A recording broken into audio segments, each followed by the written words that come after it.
proud to be Hispanic? Hispanics in Florida now have the first Hispanic car license plate in the United States. Be a proud Hispanic. Put the Hispanic plate on your car. I want to be a doctor. I want to be a scientist. I want to be an engineer. I want to be a police officer. I want to be a professional dancer. By getting the Hispanic plate for your car, you will support scholarships and community programs. The Hispanic plate is available at any Department of Motor Vehicle office. Call now at 321-277-0850 or visit HispanicAchievers.org. Nice sunset, nice tan. But what's the real choice between Charlie Crist and Governor Scott?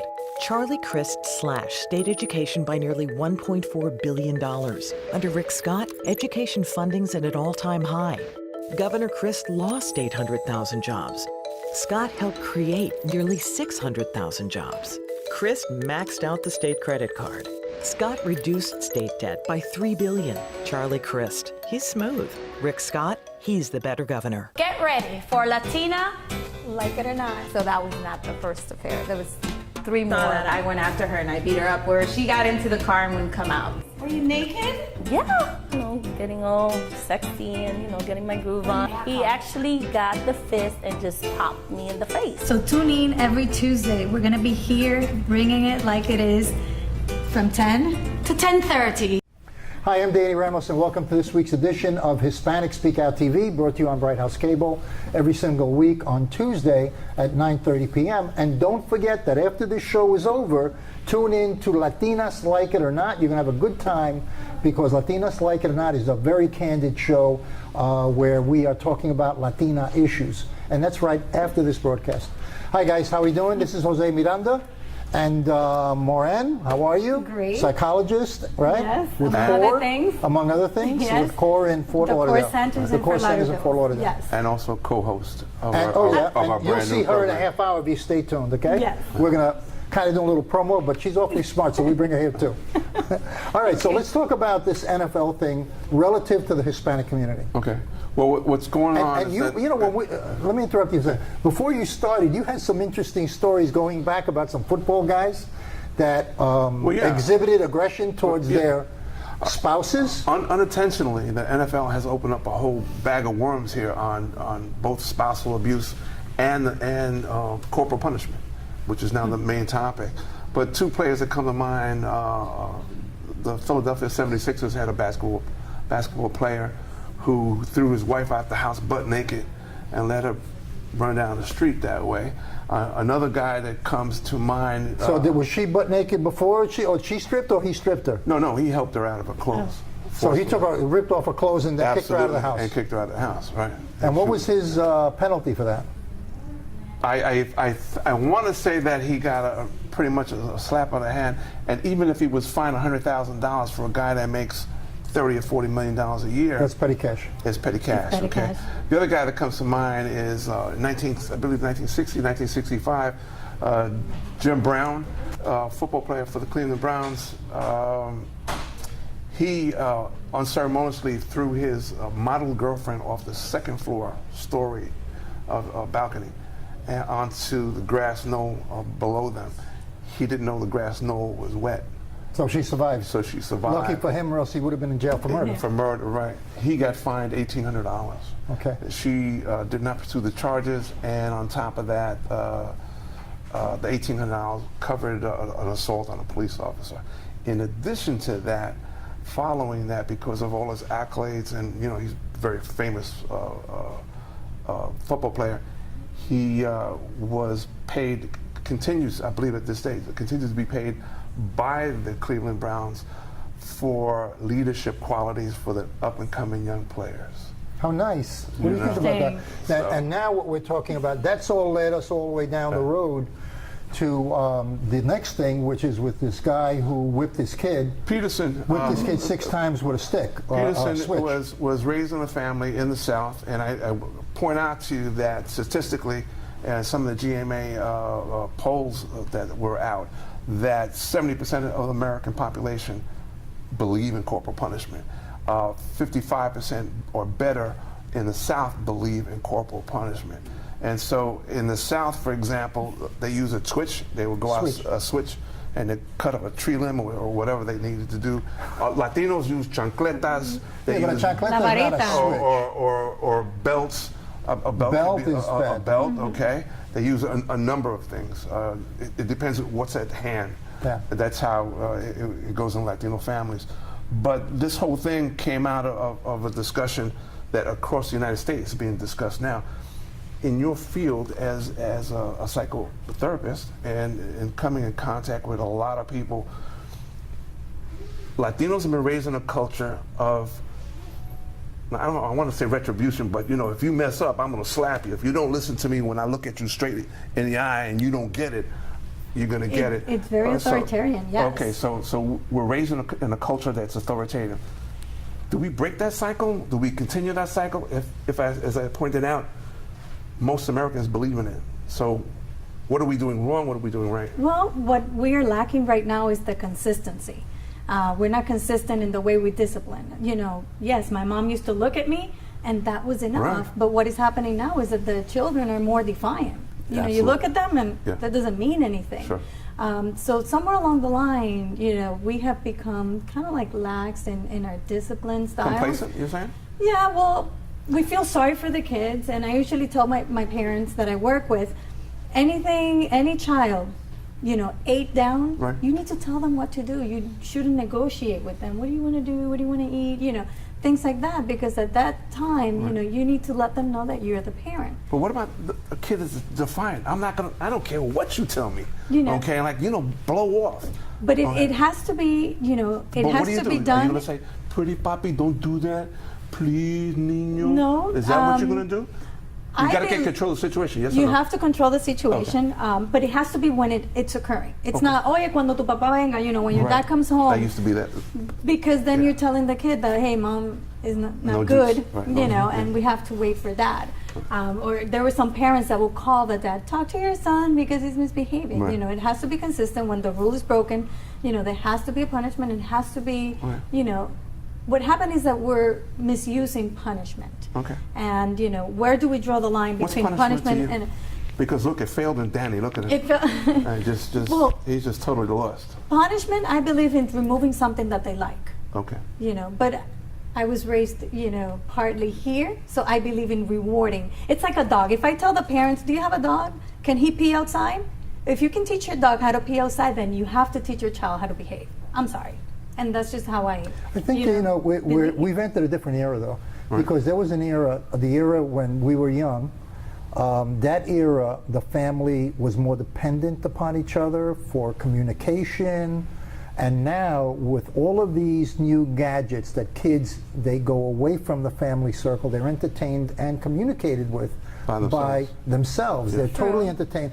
So there is a disconnect between the kids and the mother and the father. Where's the kid? Oh, he's upstairs on the computer. He's been there for 8 hours. He's upstairs on the computer. There's even a disconnect between those kids and other kids in the street. Absolutely. Because of the computer generation, because of the information. No socialization. Right. You know, There's a they're different kind of isolated. socialization. Yes. Totally different kind. So, but still, how? So they become more independent and they don't answer to anybody. Okay. True. But how? I'm still confused. You guys' expertise, and you've been around since Washington, but you know, how do you go about providing that punishment by taking something away when the child doesn't care? Okay, what happens is that if a child continues to do the same behavior over and over, it's working for him. So whenever a misbehavior comes, is either they want to avoid something or they want to get attention. What happens is that most of the time they get the negative attention because that's immediate. If they break something, the mom is going to leave the phone, leave everything that they're doing to pay attention to, Mira, you know, and scream and do whatever. And the child wants attention, so it doesn't matter for him if it's a scream or whatever. He wants the mother's attention. So most children, you know, they're getting negative attention. Very rarely you see a child doing the homework and the mom coming tired from work and say, wow, papito, you know, you really did your homework, you know, I'm really proud of you. We don't see that. So I always teach the parents to reward that behavior that you want. And sometimes So you don't believe in the switch anymore? Well, I used to drive with a chancleta in my car and say, hey, if you guys misbehave, this chancleta, you know. That was for the cop that pulled you over. You know, I would tell them, you know, this chancleta is very lonely and she wants to be used. So give me a reason and I will use it. But, you know, they never did. You know, thankfully I have good kids. Is corporal punishment also indicative of a family breakdown? the unity, especially among Latinos, that our families are breaking down in the modern era? Are you asking me? Yes, sir. I just think that there's a total disconnect. There's a lot of social issues going on. There's the breakdown of the Puerto Rican family. There's social issues by dependency on government and not dependency on your own family. Government has become a solution. Instead of going to your own family, you go to government to solve family issues. Right. I think there's a breakdown there. I think there's a breakdown with the social medias that separates families. And I think that Hispanics coming to a new country, there's a whole adaptation process that they're going through in order to assimilate. And then you get into the school system, and the school system is totally radical. They don't speak Spanish, so there's trauma going on all over the place in the Hispanic community. I don't believe in using a switch. By the way, if any of you guys out there believe in doing a switch on a 4-year-old, I'll give you $100 to come over here and let me use the switch on your back, and we'll have the camera on your face to see how you like it. He spoke. I spoke. That's my thing. All right. So you know what? We are going to take a break, and we'll be right back, and we're going to be discussing some other issues. Maureen, thank you for being here, and don't forget that at the conclusion of this show, she is the host of Latinas Like It or Not, so visit her. It's going to be really entertaining. Stick around at 10 o'clock because she's going to entertain you. It's a different Maureen when you see her there, okay? We'll be right back. Get ready for Latina Like It or Not. So that was not the first affair. There was 3 more. I went after her and I beat her up where she got into the car and wouldn't come out. Were you naked? Yeah, getting all sexy and, getting my groove on. He actually got the fist and just popped me in the face. So tune in every Tuesday. We're going to be here bringing it like it is from 10 to 10:30. I've always had my own style. Yes, she definitely had style. But in fashion merchandising at Sanford Brown, I learned how to make it a career from industry professionals like Miss Cooper, who was really supportive. Textiles, design, marketing, we teach real fashion skills and the business of fashion. I wanted a career in fashion, and Sanford Brown helped make it possible. Get started on your future career in fashion at Sanford Brown College. Call 877-751-9111 now for your Career Builder Career Guide. That's 877-751-9111. Florida is creating some jobs. Jobs right now, they're coming back up. Governor Scott has done great things to help us move ahead. This right here, what you see right here, is a small business. And Governor Scott has helped this business tremendously. If you look at what he's done in the last 4 years, why would you want to go back? Governor Chris was a governor that was not looking out for Florida. Florida lost 800,000 jobs over Charlie Crist. I think there'll be a lot of businesses move out of Florida and a lot of jobs lost if Charlie Crist comes back. We're in hard times, and some of us are going to need a lawyer. And if you need a lawyer, don't just react to a TV commercial. Get a copy of the Lawyers Consumer Directory, which is available absolutely free of charge at any 7-Eleven store throughout Central Florida. The Lawyers Consumer Directory is going to give you real hardcore knowledge on how to hire a lawyer and a lot of information on issues like bankruptcy, foreclosure, and more. Get the Lawyers Consumer Directory. It's absolutely free of charge at any 7-Eleven throughout Central Florida. Good evening. This is Andy Tuck with Hispanic SpeakOut TV. I'm here tonight with my co-host, Mr. Jose Miranda, and our guest tonight is Miss Lorda Perez. We're going to discuss some issues involving education and economic development. And Lorda, so I'd just like to start off by welcoming you here today. Thank you for coming in tonight. Thank you for inviting me. And what we'd like to talk about is with education in Florida, there's a tremendous push for building jobs and economic development in Florida, and education is the biggest part of that puzzle. And so could you just give us some background and some insight on how bilingualism may contribute to economic development and education going forward? Well, first of all, I think that we all have read in one way or not, in one place or another, how important knowing more than one language is for your intellect, and even to delay or avoid Alzheimer. Mm-hmm. Okay, so there are clear benefits of knowing more than one language. But in terms of Florida, I think with all this influx of Hispanics and people from all other nations coming, Florida has really a very good opportunity, a very good potential to step out to become a more important state than we already are if we do our best to teach all our children more than one language. We're not talking necessarily about, English only. We understand, and every single person who comes here know that we have to learn English. If you go to France, you have to learn French by Pete's sake. But multilingualism is a tool for people to be able to get along with other people, to say the least. But with so many countries that the United States is doing businesses, I mean, from a global perspective, one of the big blunders of the U.S. when we go to other countries is, our lack of knowledge of the country's language. For example, I used to do translation for France, companies in France and companies in other Hispanic countries, and one of the stories that we all know about is that when Chevrolet launched their Nova, I don't know if you remember, maybe you're too young to remember that, but the Nova Chevy, Nova in Spanish means no go. Don't go there. So that is in translation, that is one of the case studies of international blunders because of language issues, okay?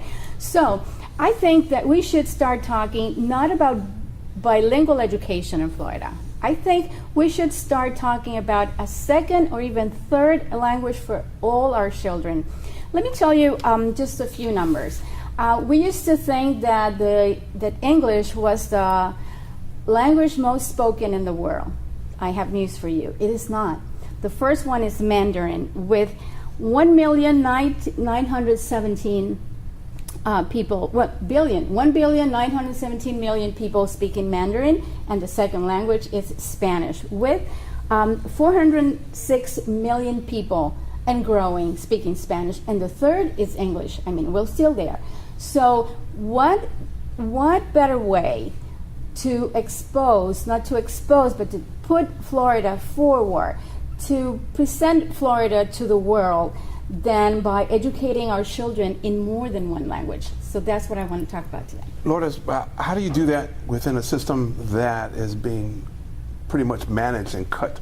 We had, for example, in the state of Florida, we started out life with $1 billion worth of cuts. That's teachers, educators, books, pencils, whatever it is $1 billion.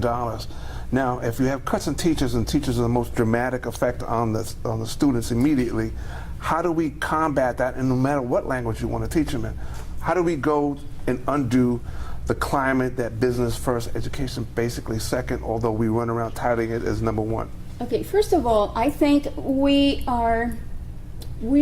should, like in a mathematical equation, it's 1 + 1 or 1 + 10 and 10 + 1 is the same thing as 1 + 10. So we have to put, bilingual education in the same level that everything else. It's not one thing first and then the other. One thing is more important than the other.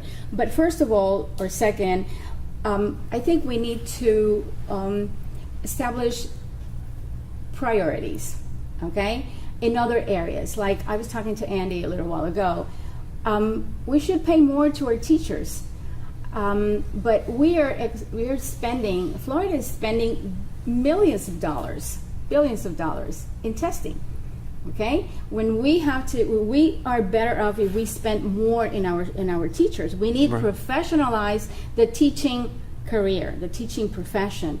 I know, some parents think some teachers are good, others are not that good, but teachers as a class are the most important tool, if to say the least, in terms of learning. But when we talk about testing and teachers, I mean, we owe it to every student in our system to have accountability and to have progress monitoring and how they are progressing through school. So if you don't have the testing that we have in place, how will you keep track of that monitoring and the progress of each student?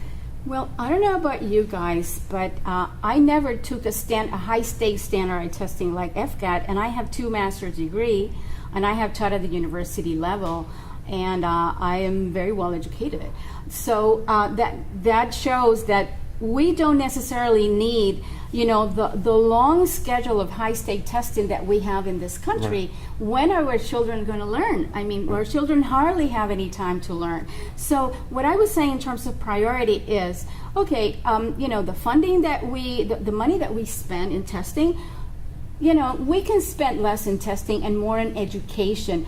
The students are not learning. They are learning to take a test. That's what they're learning. And I come from the testing industry, so I need a little thing or two. But the other thing is, you know, you were talking about, can I say that? I'm sorry. Yes, go. Home ec. Yeah. Okay, you know, I have 3 boys and they all know how to cook, but they took 1 home ec class in high school or middle school, whatever.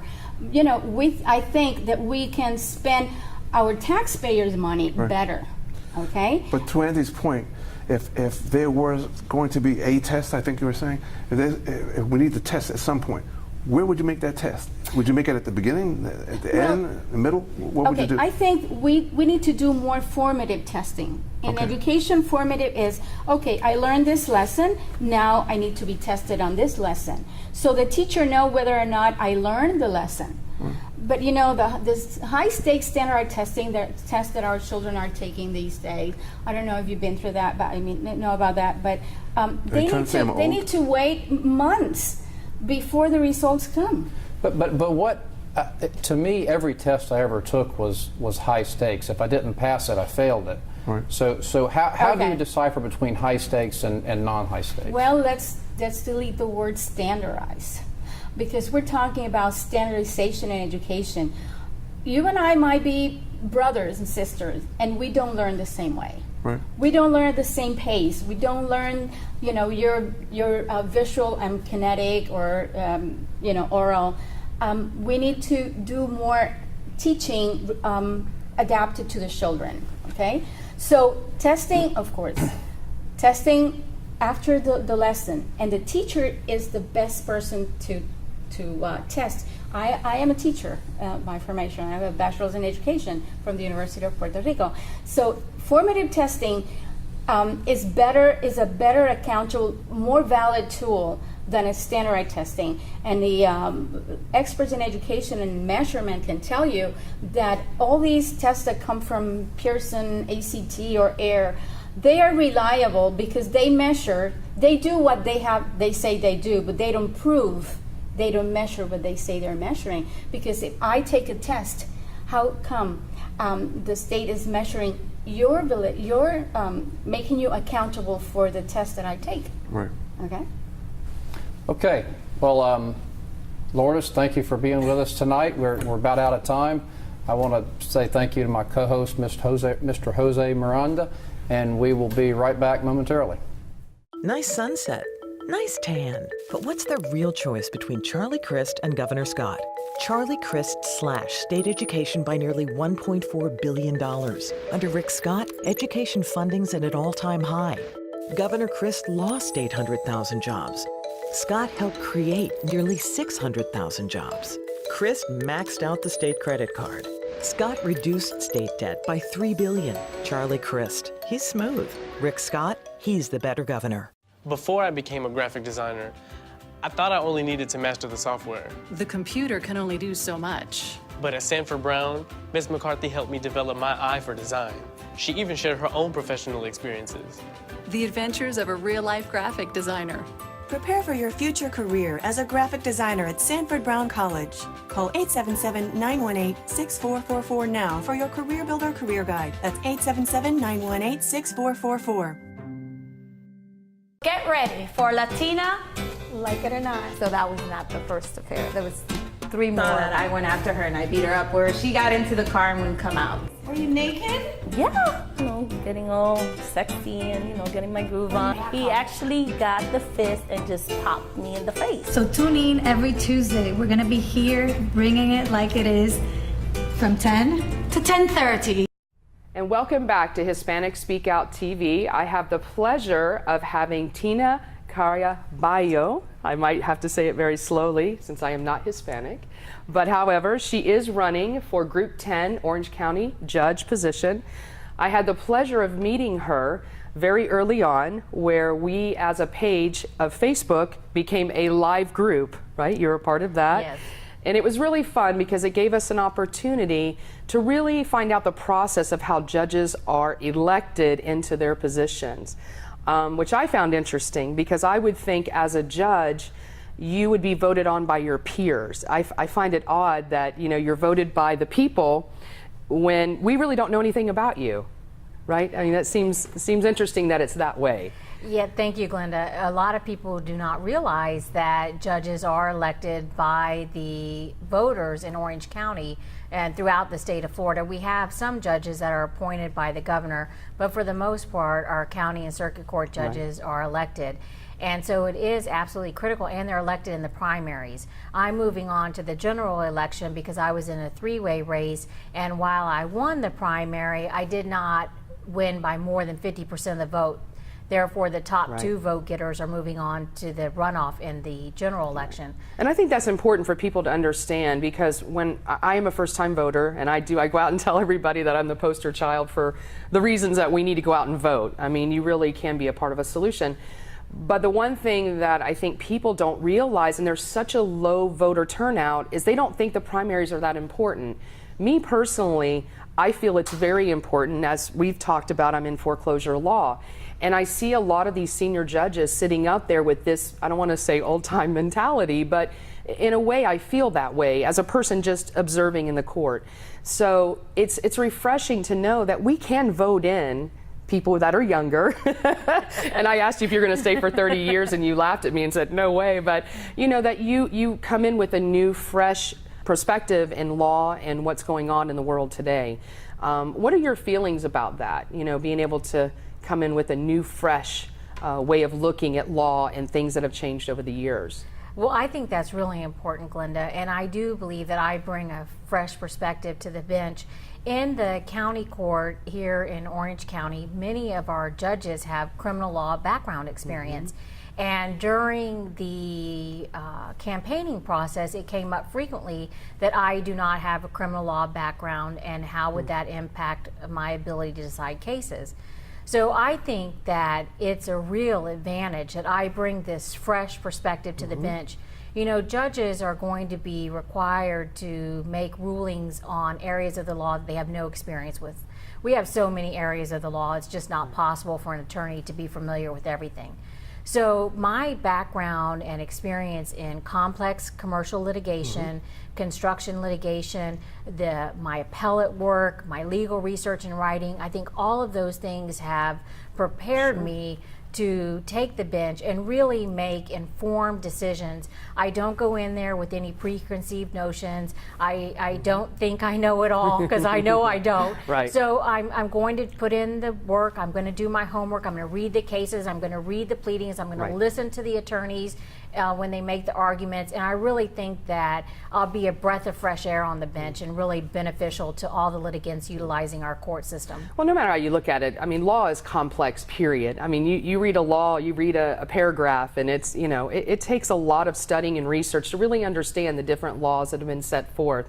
So congratulations to getting it this far. I wish you would have won in the primaries, actually. Thank you. Me too. But, you know, everybody get out there and vote this year. It's so important, especially in Orange County. We need to make some changes in our area, and I think it's real important that we do that. So thank you so much for coming this evening. And listen, stay tuned. We have Latina Like It or Not, and it's going to be hot. You don't want to miss it. Thank you.